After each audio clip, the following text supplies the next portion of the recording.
forgotten promises. The tropical greenhouse was Amara Patel's sanctuary. As the afternoon sun filtered through the glass panels, she carefully adjusted the humidity controls and recorded observations about her latest botanical research project. At 32, she had built a respectable career studying medicinal plants at the Westwood Botanical Research Center, but something always felt incomplete. Dr. Patel, the new specimens from Ecuador arrived. Her assistant Reina called from the entrance. "They need immediate attention," Amara nodded, pushing a strand of dark hair from her face. "I'll be right there." As she moved through the greenhouse, her phone buzzed with a message from her friend Dahlia. "Found an old photo album from university days. Remember this guy?"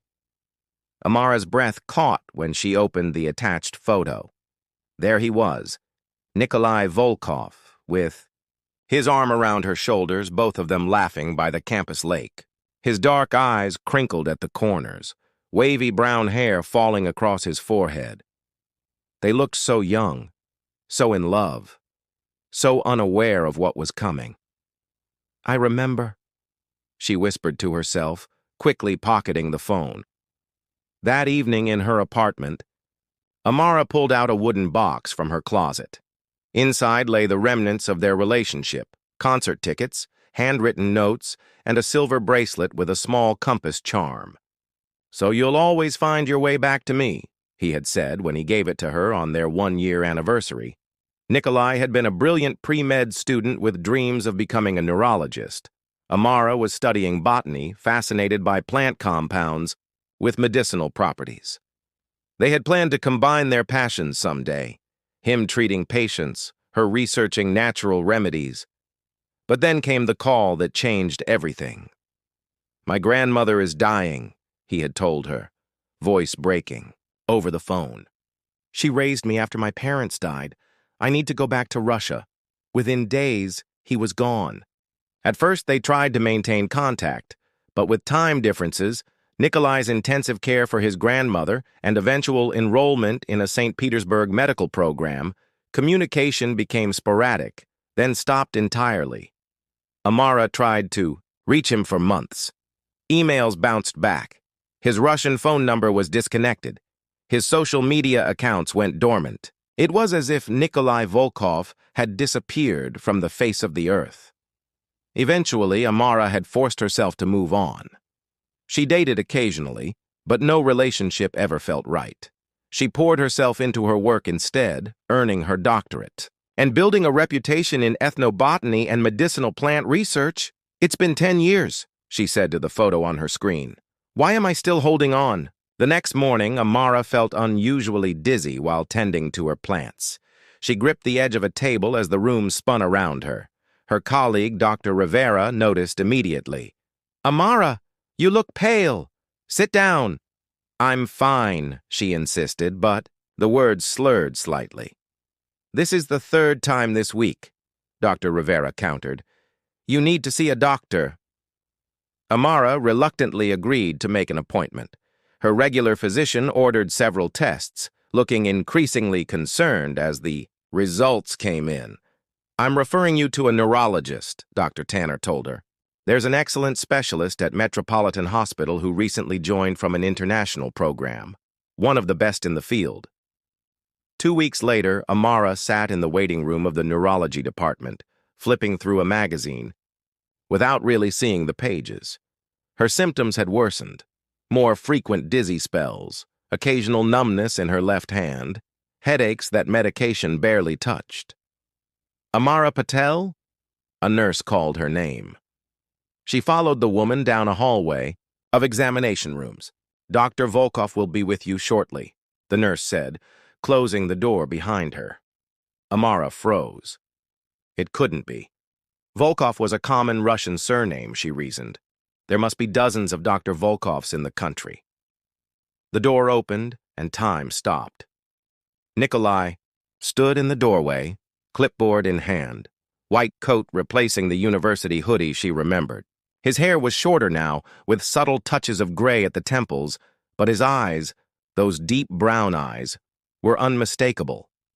He looked up from her chart, and the clipboard nearly slipped from his fingers. "Amara?" he whispered, the years between them collapsing in an instant. Part 2. The Unexpected Diagnosis.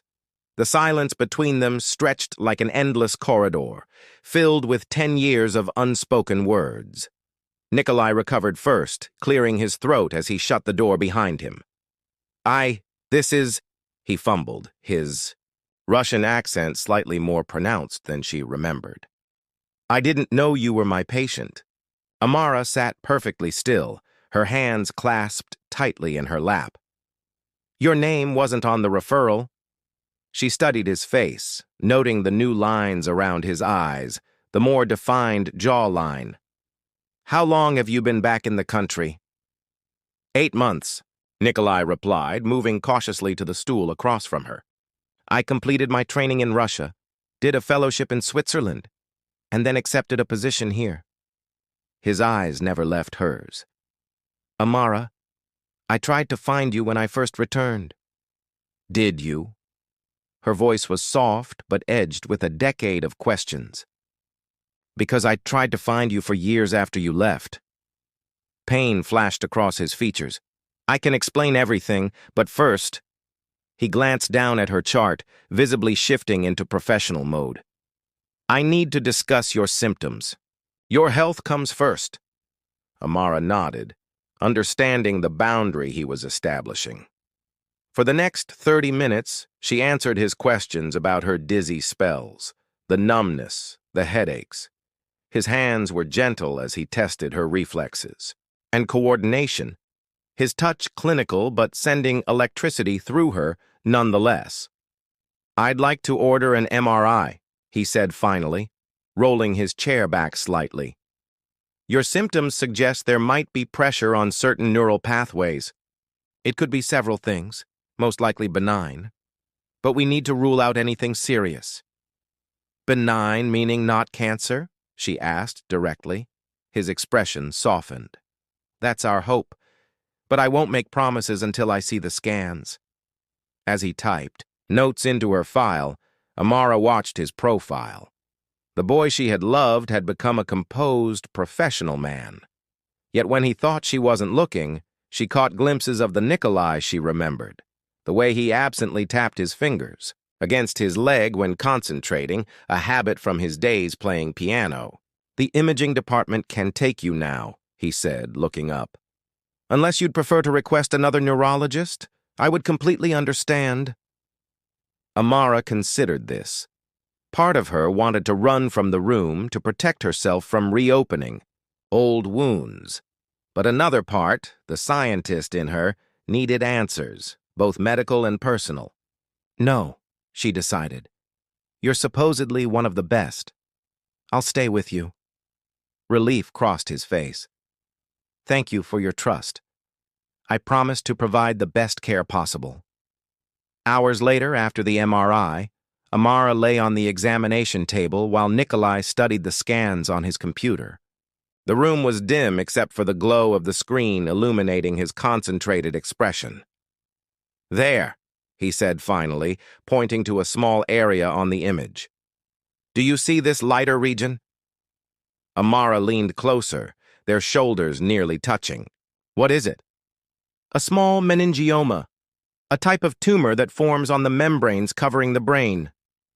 He turned to face her, his expression carefully measured. "Before you worry, these are typically non-cancerous and grow very slowly." "But it's still a brain tumor," Amara whispered, the words feeling surreal. "Yes," Nikolai confirmed. "It's pressing against your motor cortex, which explains the numbness and coordination issues. The good news is its location makes it accessible for surgery." Amara closed her eyes, absorbing the information. When she opened them, Nikolai had pulled his chair closer, his professional demeanor softening. "I know this is frightening," he said gently, "but I've operated on many similar cases with excellent outcomes." "You would be my surgeon?" He nodded. "If you're comfortable with that. I specialize in precisely this type of procedure." A nurse knocked and entered with discharge papers, interrupting the moment.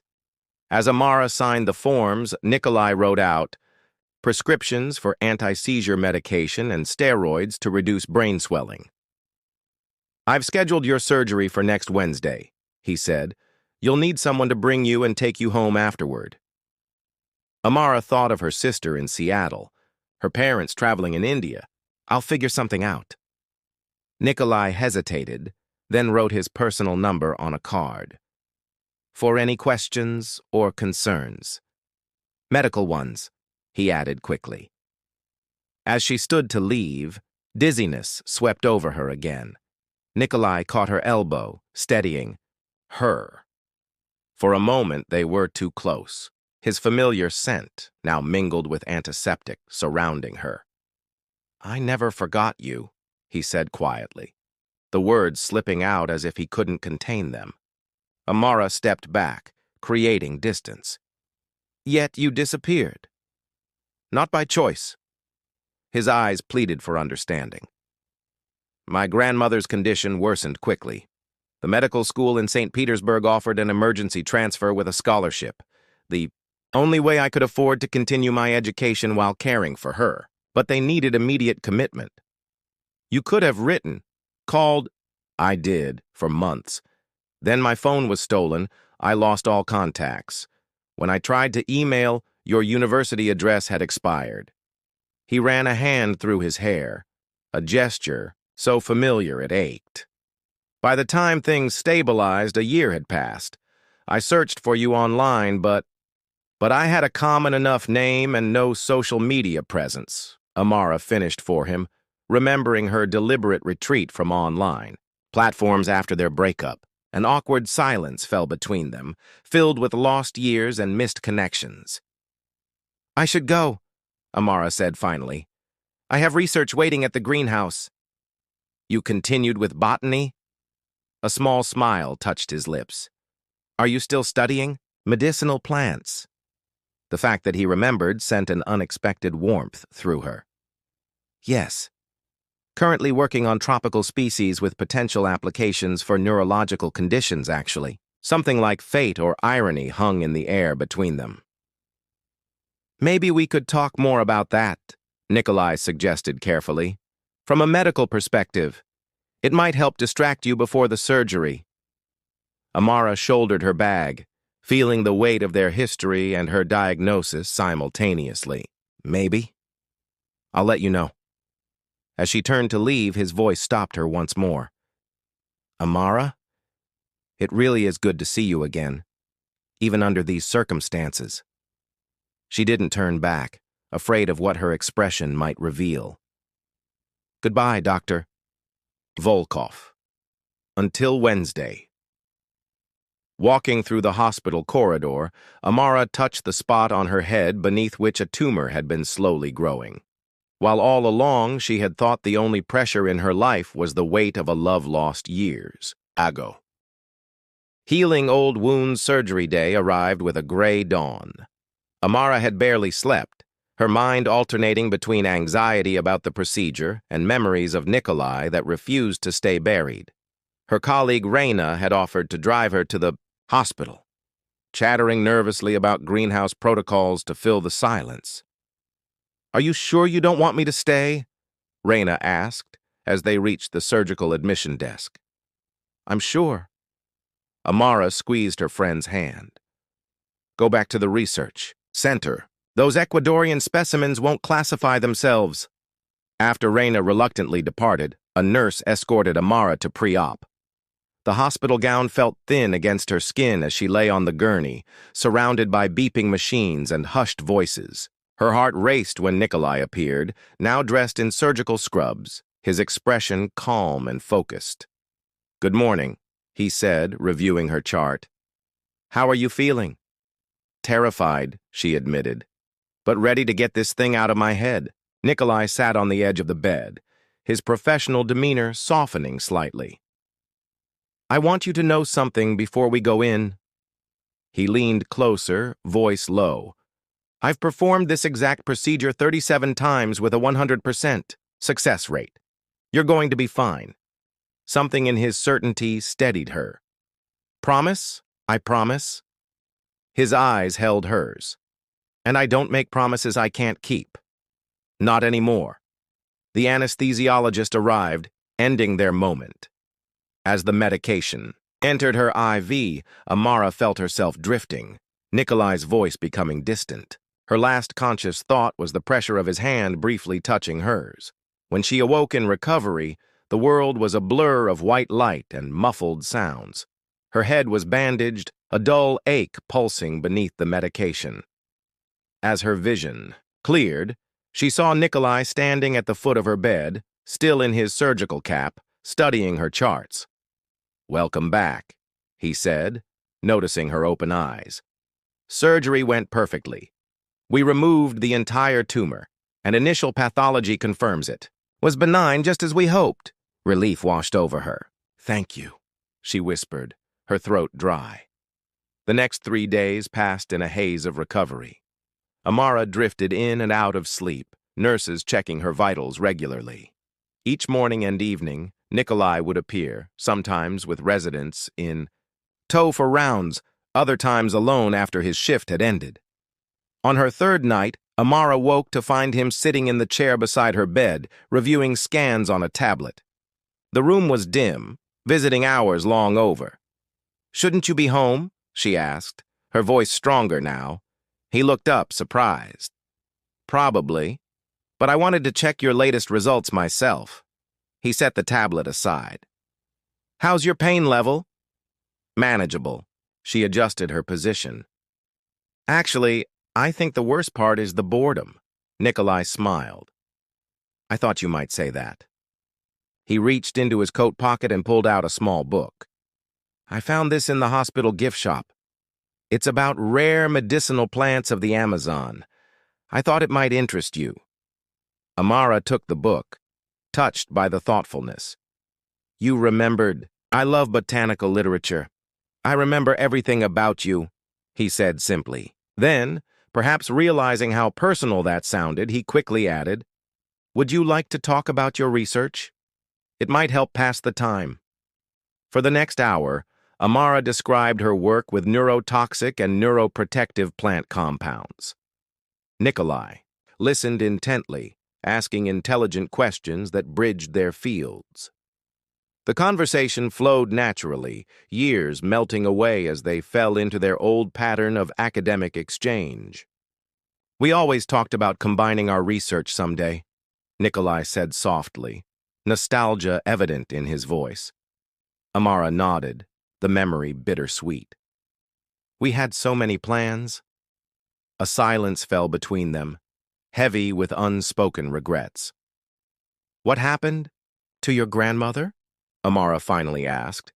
Pain flickered across his face. "She lived for 3 more years after I moved back. The medical school there had an arrangement. I could study while caring for her. After she passed, I threw myself into finishing my degree." He hesitated. "She asked about you often. I think she felt guilty that her illness separated us." "It wasn't her fault," Amara said. "No, it wasn't." Nikolai's gaze was direct. "And it wasn't yours or mine either. Just circumstances. Yet you never came back. I wanted to." His voice dropped lower. "But by then years had passed. I assumed you had moved on. And honestly, I was afraid." "Afraid of what?" "Of learning you were happily married with children. Of disrupting your life if you had found peace without me." He ran a hand through his hair. "Or worse, finding out you had spent years angry at me for disappearing." Amara considered his words. "I was angry for a long time, but eventually I just felt incomplete. Like a story without an ending." Their eyes met, recognition passing between them, of shared loss, of time wasted, of wounds that had never properly healed. "And now?" Nikolai asked carefully. Is there someone?" "No." She looked down at her hands. "My work became my partner. What about you?" "There was someone in Switzerland, a fellow surgeon." He shook his head. "It ended when I decided to return to the States. We wanted different things. The night nurse appeared in the doorway, breaking the intimate atmosphere. "Dr. Volkov, there's a call for you at the nurse's station." He nodded and stood reluctantly. "I should go. You need rest." As he reached the door, Amara called after him. "Nikolai, tomorrow, could you bring some of your research papers? I'd like to read about your work, too." His smile was like sunrise after a long night. "I'd like that." The following days established a new routine. During daylight hours, Nikolai maintained professional boundaries, discussing her recovery with clinical precision. But evenings brought a gradual thawing. Him bringing journals and research, her sharing stories of botanical expeditions, both of them carefully navigating around the deeper emotional terrain. On the 6th day after surgery, Amara was cleared to take short walks. Nikolai found her in the hospital's small atrium, studying the ornamental plants with professional interest, the sigh. "Ficus needs more light," she commented as he approached. "Always the botanist." He smiled, joining her at the planter. "Good news. Your latest scans look excellent. We can discuss discharge plans tomorrow." The word discharge hung between them like a deadline. "What happens then?" Amara asked, not looking at him. "Medically? You'll need follow-up appointments, but you can return to light work after 2 weeks." "That's not what I meant." Nikolai's hand found the railing next to hers, their fingers nearly touching. "I know." They stood in silence, watching sunlight filter through the atrium glass. 10 years ago," he finally said, "I made the mistake of letting circumstances decide our fate. I don't want to make that mistake again." He turned to face her, fully. "But I also understand if too much time has passed, if the hurt was too deep." Amara studied his face, the familiar eyes now framed by experience, the mouth that had once whispered promises against her skin. In his gaze, she saw the boy she had loved and the man who had saved her life. "I think," she said carefully, "that we've both changed. We're not the same people who fell in love in college." His expression fell slightly, but he nodded in acceptance. "Maybe," she continued, "we need to get to know who we are now before we can decide what happens next." Hope returned to his eyes. "I'd like that very much." As they walked slowly back to her room, their hands brushed against each other, not quite holding, but no longer separate. "By the way," Nikolai said, stopping at her door, "I still have that compass bracelet you gave me. It's in my apartment, in the drawer beside my bed." Amara felt something crack open inside her chest, something that had been sealed tight for 10 years. "I kept mine too," she whispered.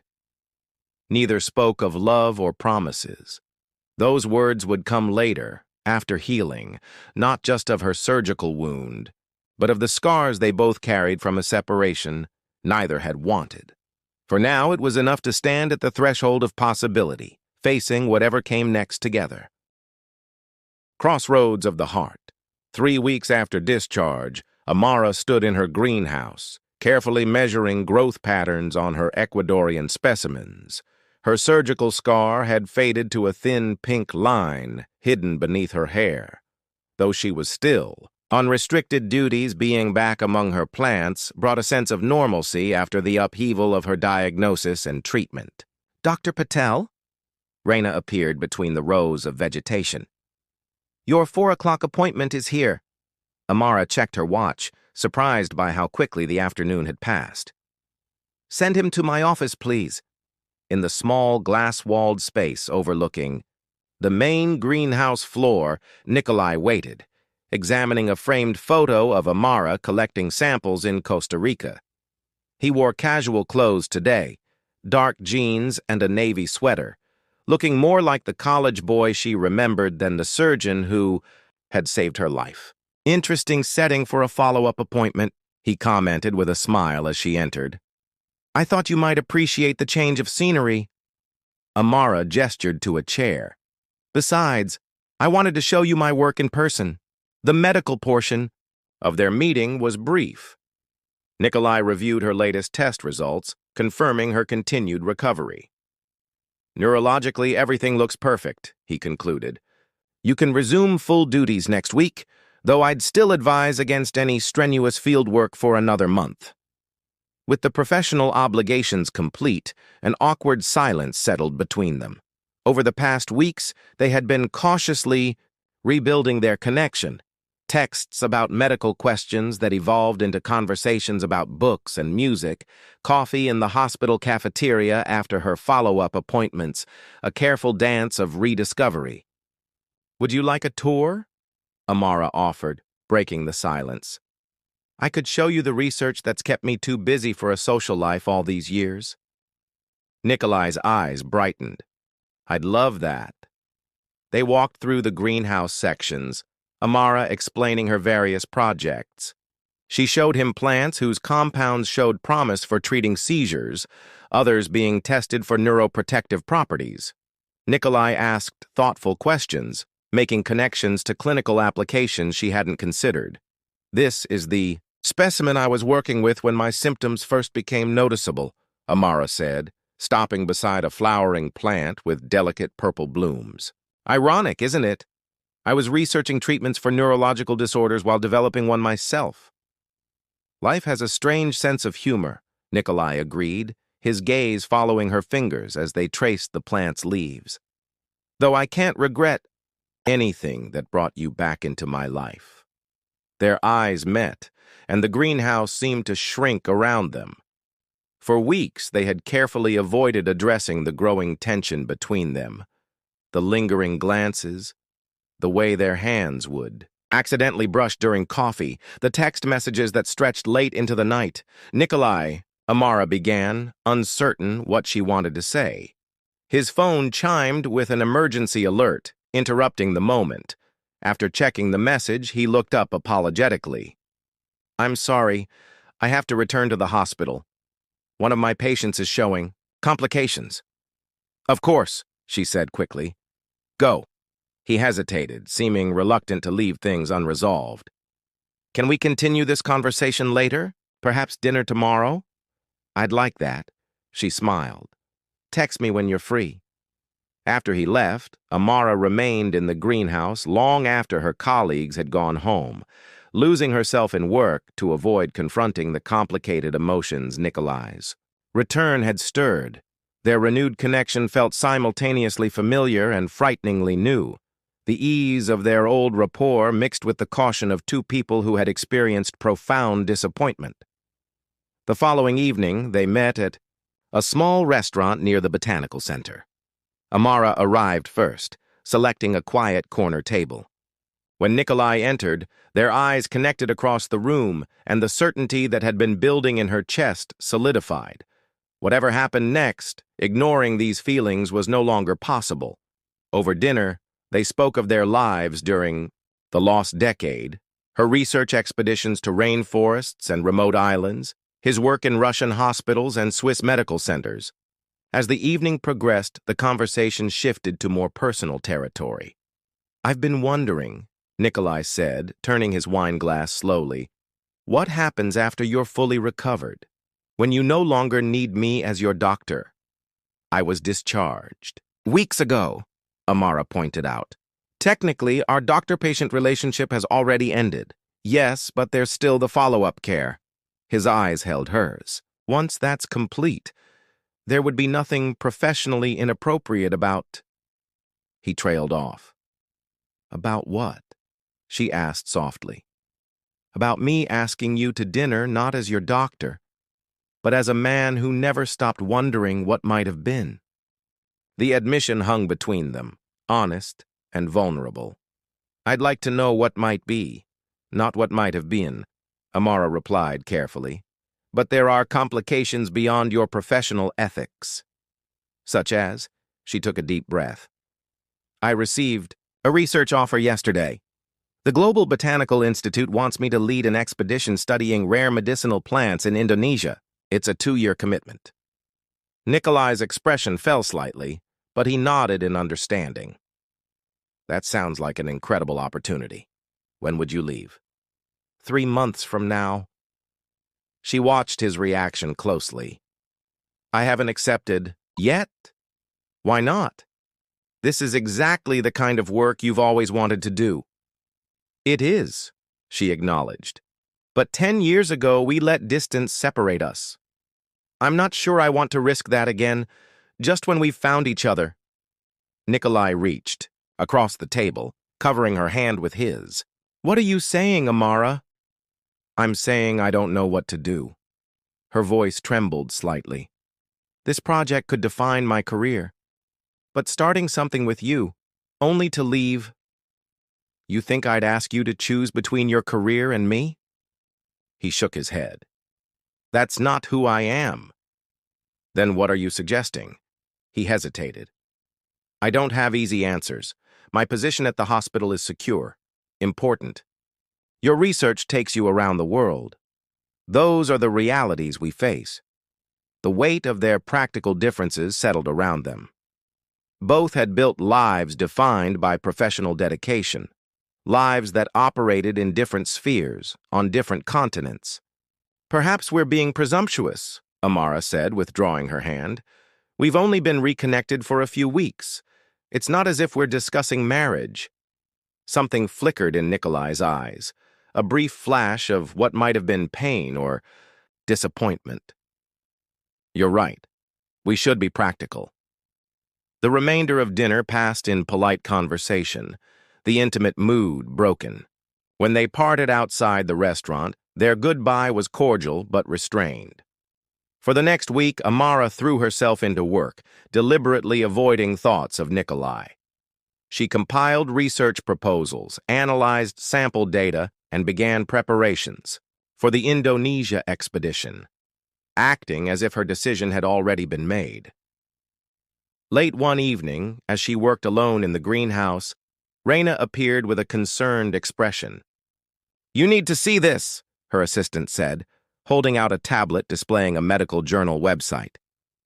Isn't this your doctor? The screen showed an announcement. Renowned neurologist Dr. Nikolai Volkov accepts position at International Medical Center in Jakarta, Indonesia. Amara stared at the article, disbelief washing over her. According to the announcement, Nikolai would be establishing a new neurological research division focusing on treatments for conditions in underserved populations throughout Southeast Asia. When was this published? She asked, her voice barely audible. Just today, Reina replied. Isn't Jakarta near where you'd be based for the expedition? Amara nodded numbly, her mind racing. She hadn't spoken to Nikolai since their dinner, assuming he was giving her space to make her decision. Now this, a career move that couldn't possibly be coincidental. Her phone rang as if summoned by her thoughts. Nikolai's name flashed on the screen. I was going to tell you in person, he said when she answered, his voice tentative. But then I saw the announcement went live early. What are you doing, Nikolai? She asked, stepping outside for privacy, creating a possibility. His voice was steady now. The Jakarta position has been open for months. I was approached about it before we reconnected, but declined initially. And now? Now I see a chance for both of us to pursue our passions without having to choose between career and... He paused. And whatever is happening between us. You can't uproot your life for a possibility, Amara protested. That's exactly what you're considering with the expedition, he countered. The difference is, I'm not asking you to change your plans for me. I'm adjusting mine to create an opportunity for us, if that's what you want. Amara leaned against the greenhouse wall, emotions swirling. What if this doesn't work out between us? What if we've romanticized our past connection? Then I'll still be doing meaningful work in a place that needs neurological expertise, Nikolai replied. This isn't a reckless decision, Amara. The position is perfect for my research interests. The fact that it might also give us a chance is a fortunate alignment. Silence stretched between them as Amara considered his words. I'm not asking for promises, Nikolai continued softly. Just a chance, to explore what might be without geography forcing our hand this time. In that moment, standing under the stars with the scent of tropical plants surrounding her, Amara faced the crossroads that had been approaching since she first opened her eyes to find Nikolai standing over her hospital bed, a choice between cautious pragmatism and the courage to risk her heart again. "I need time to think," she finally said. "I understand." His voice held no pressure, only quiet hope. "The Jakarta position doesn't start for 4 months. I have time too." After they hung up, Amara remained outside, watching the night sky. Above her, stars gleamed like possibilities, each one a potential path. 10 years ago, circumstances had chosen for them. This time, the choice was entirely theirs. Written in the stars, 2 months passed in a blur of preparation. Amara divided. Her time between finalizing research protocols for Indonesia and regular coffee meetings with Nikolai, carefully navigating the fragile new connection between them. They had agreed to take things slowly, to learn who they had become during their years apart before making any definitive decisions about their future. Today, they sat across from each other at their usual cafe, autumn sunlight streaming through the windows. Nikolai was describing a complicated surgery he'd performed the previous day, his hands moving expressively as he explained the procedure. "You'll be doing similar work in Jakarta?" Amara asked, watching him over the rim of her cup. "Similar, but with a focus on developing treatments accessible to rural communities." His eyes lit with the passion that had always drawn her to him. "Many of the cases I'll see will have gone untreated for years due to limited medical access." "That sounds meaningful." "It is." He hesitated. "Though I admit, the thought of being near your research base was a significant factor in my decision." Amara's heart quickened. Despite their careful approach, moments like this, of naked honesty, still caught her off guard. "I've been thinking about that," she said slowly. "About us being in Indonesia together. And I'm still frightened," she admitted. "Not of the feelings between us, but of how easily we could hurt each other if this doesn't work." Nikolai nodded, understanding in his eyes. "I have the same fear. But I've realized something over these past months." He reached across the table, his fingers brushing hers. "Some risks are worth taking." That evening, alone in her apartment, Amara pulled out the wooden box containing mementos from their college relationship. Beside it, she placed a newer collection, text messages printed and saved, coffee receipts, the small book about Amazonian plants he'd given her in the hospital. Old and new, past and potential future, laid side by side. Her phone chimed with a message from her research partner in Jakarta. "Found perfect field location near Toba Lake. Close to medical facilities, too. Coincidence?" Amara smiled, knowing it. Was no coincidence that their base would be near the hospital where Nikolai would work. She had subtly influenced the selection process, though she hadn't admitted this to him yet. 2 weeks before her departure date, Nikolai invited her to dinner at his apartment, the first time she would see where he lived. She arrived bearing a potted medicinal orchid, a botanical peace offering. His home surprised her, warm and lived in, with bookshelves lining the walls and large windows overlooking the city. In one corner stood a piano, reminding her of how beautifully he used to play. "You still practice?" she asked, gesturing toward the instrument. "When I can." He smiled, taking the plant from her hands. "Though less than I'd like. Perfect gift, by the way. Very on brand for you." As he prepared dinner, Amara wandered the apartment, noting the blend of his Russian heritage and international experiences in the decor. On his desk sat a framed photo she recognized, the two of them at a university formal, young and blissfully unaware of the separation that would come. "I hope you don't mind that I keep that out," Nikolai said, noticing her discovery. It reminds me of a happy time. I don't mind, she replied softly. I have the same photo. Dinner was delicious. A Russian dish his grandmother had taught him, and conversation flowed easily between topics professional and personal. As they moved to the couch afterward, Nikolai grew more serious. There's something I want to show you, he said, disappearing into his bedroom. When he returned, he held a small wooden box remarkably similar to the one in her apartment. Great minds, she murmured as he placed it on the coffee table between them. Inside were items she remembered, ticket stubs, photos, notes she had written. Him, alongside things she didn't recognize, hospital ID badges from different countries, a folded map of the United States with her hometown circled, printouts of social media searches with her name. You really did try to find me, she whispered, touching the evidence of his efforts. Every few years I would try again. He sat beside her, close enough that their shoulders touched. After my grandmother died, after medical school, during my residency. But you were remarkably difficult to locate for someone so accomplished. I was never much for social media, Amara said, and I published research under A. Patel professionally, which is a surprisingly common name in academic circles. He smiled ruefully. The universe seemed determined to keep us apart.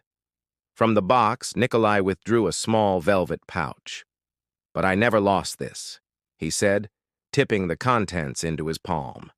The silver compass bracelet she had given him gleamed in the soft lighting. You kept it all this time, Amara breathed, reaching out to touch the familiar charm. It was my talisman, he admitted.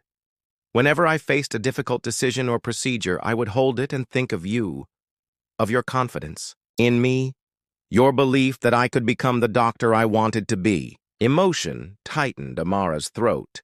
From her purse, she withdrew her own treasured keepsake, the matching bracelet he had given her, its silver slightly tarnished from the years. We were quite the pair with our matching jewelry, she said, trying to lighten the moment. Nikolai took her bracelet, examining it carefully. You kept it too. I could never bring myself to put it away permanently, she confessed. Even during the years I was angry with you.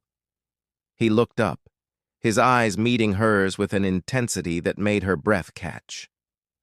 Amara, I need to know, are we making a mistake? Moving to Indonesia, working near each other, are we forcing something that belonged to our past?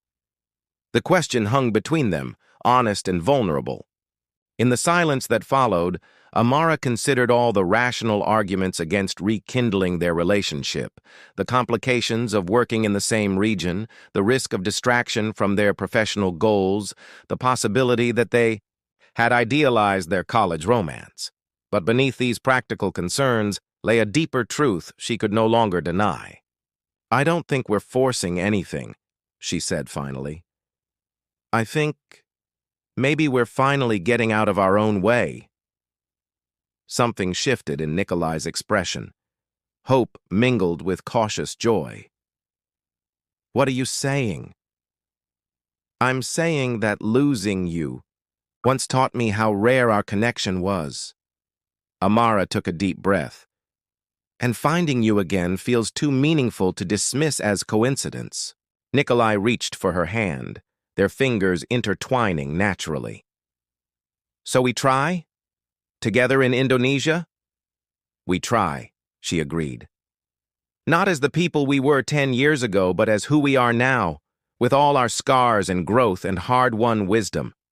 He lifted their joined hands, pressing his lips to her knuckles. I would like that very much. There will be challenges, Amara warned, even as she moved closer to him. My research will take me to remote locations for weeks at a time. Your hospital schedule will be demanding. We'll find a way. His free hand came up to touch her cheek. This time, distance won't separate us so easily. The remainder of the evening passed in gentle conversation, planning logistical details of their impending moves, but also sharing hopes and fears with an honesty neither had allowed themselves before.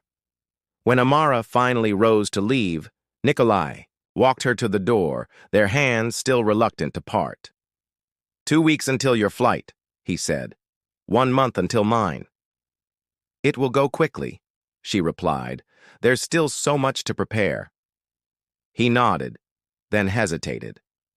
Amara, may I? The question remained unfinished, but his meaning was clear in the way his gaze dropped to her lips. In answer, she stepped closer, her hand coming to rest on his chest. I think we've waited long enough. Their first kiss in over a decade was gentle, tentative, a reintroduction rather than a passionate reunion. Yet beneath the carefulness lay the echo of their younger selves and the promise of what might come. When they parted, Nikolai's smile held wonder. Worth the wait, he murmured. Just the beginning, she promised. 6 weeks later, Amara stood on the balcony of her research station housing near Lake Toba, watching the sunrise paint the Indonesian sky in shades of gold and rose. Behind her, the door opened as Nikolai emerged from the bedroom, 2 cups of coffee in hand. You're up early, he said, joining her at the railing. Couldn't sleep. She accepted the coffee gratefully. First day of field research, nervous energy.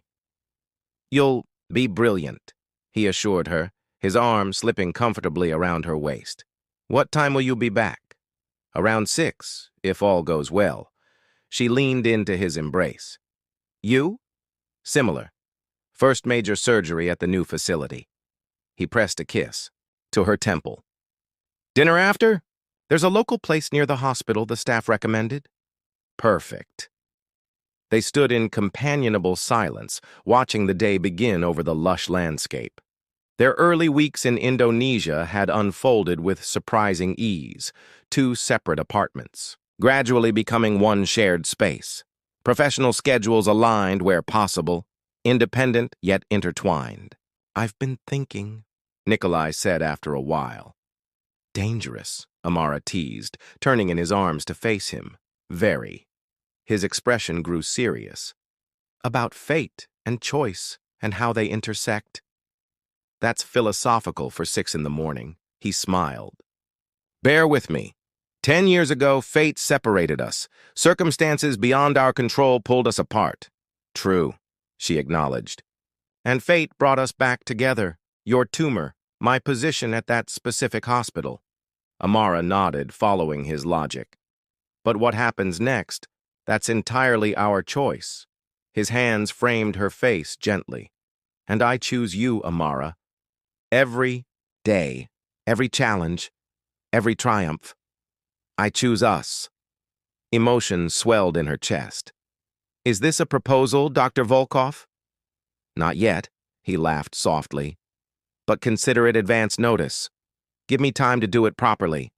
She raised an eyebrow. How much time? Less than you might think. His smile turned mysterious. I've learned not to waste time when it comes to what matters most. Amara rose on tiptoes, pressing her lips to his. I choose you too, she whispered against his mouth. I think perhaps I always have. As the sun cleared the horizon, bathing them in morning light, Amara felt the compass bracelet around her wrist, now repaired and polished, a symbol not of what was lost, but of a journey coming full circle. Behind them lay years of separation and growth. Ahead stretched a future they would navigate together, no longer subject to the whims of fate, but architects of their own shared destiny. Later that day, as she cataloged medicinal plants in the rainforest, Amara found herself smiling at a thought that seemed both profoundly simple and simply profound. Sometimes the most remarkable discoveries weren't new at all, but rather precious things once lost, now found again, like rare botanical specimens, hiding in plain sight or love that survived a decade of absence, only to return stronger than before. And sometimes, she realized, the stars didn't write our stories for us. They merely illuminated the paths we chose to walk, together.